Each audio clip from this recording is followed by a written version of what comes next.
Good morning, students. Today we start a new topic which is non-verbal communication. As in earlier class we have discussed about what is verbal communication.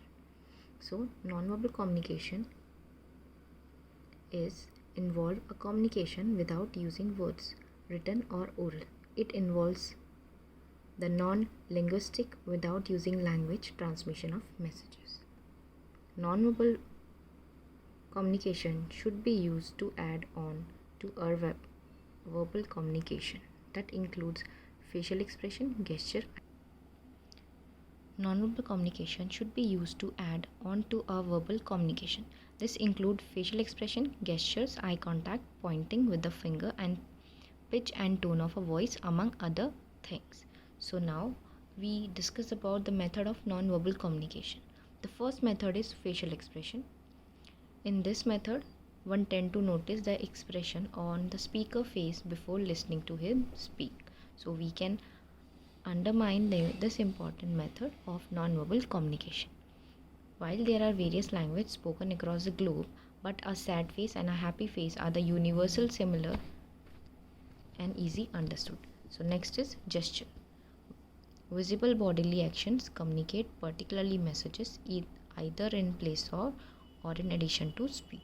These actions are called gestures and include waving, pointing, fingering, and movement of any part of the body. For example, looking at your watch is a sure sign of boredom and a signal that you want the conversation to end.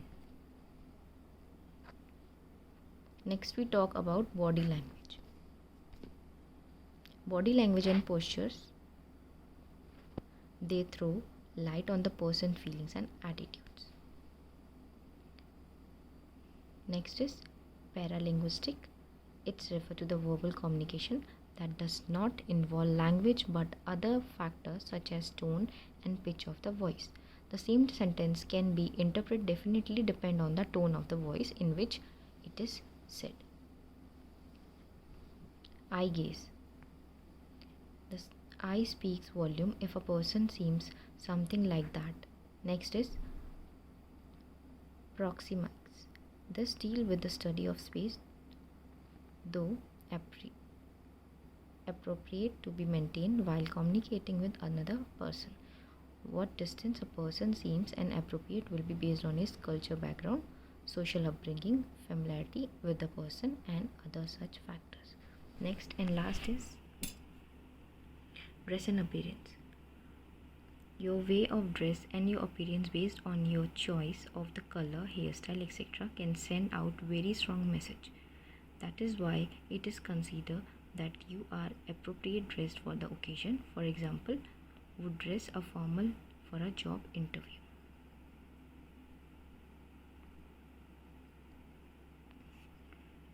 Next is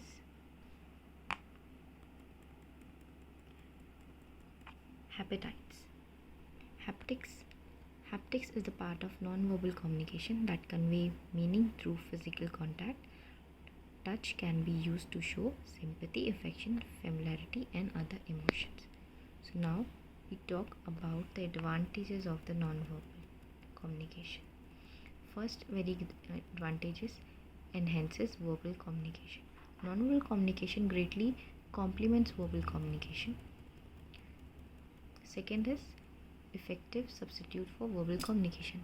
In the case of hindrance such as noise, non-verbal communication can be used. For example, in a noisy situation, placing the forefinger on the lips is a request to quieten down. For example, when children are making noise, teachers give this a sign. He asks the student to place the finger on your lips, and the student will understand that teachers is asking to keep quiet. So next is effective method of communication for different able people. The hearing impairment will be able to communicate using non-verbal communication. And last is quick communication. Non-verbal communication required no time for transmission and immediately reaches the recipient. Next is disadvantage. So last topic is disadvantage of non-verbal communication. First is lack clarity. While verbal communication has a defined meaning which can be ascertained by the checking a dictionary, non-verbal communication leaves a lot to recipient's understanding, which can lead to distortion of facts. It means that in this the message sometimes may not be clear and it create a confusion. Second is not a tool for communicating to a crowd. Non-verbal communication cannot be used to communicate to a crowd at large. So we cannot talk through sign language or any other language if we are in a large crowd. And last is cannot sustain for a long conversation. It is not possible to discuss details of the message using non-verbal communication. I hope you are also all safe. Bye bye.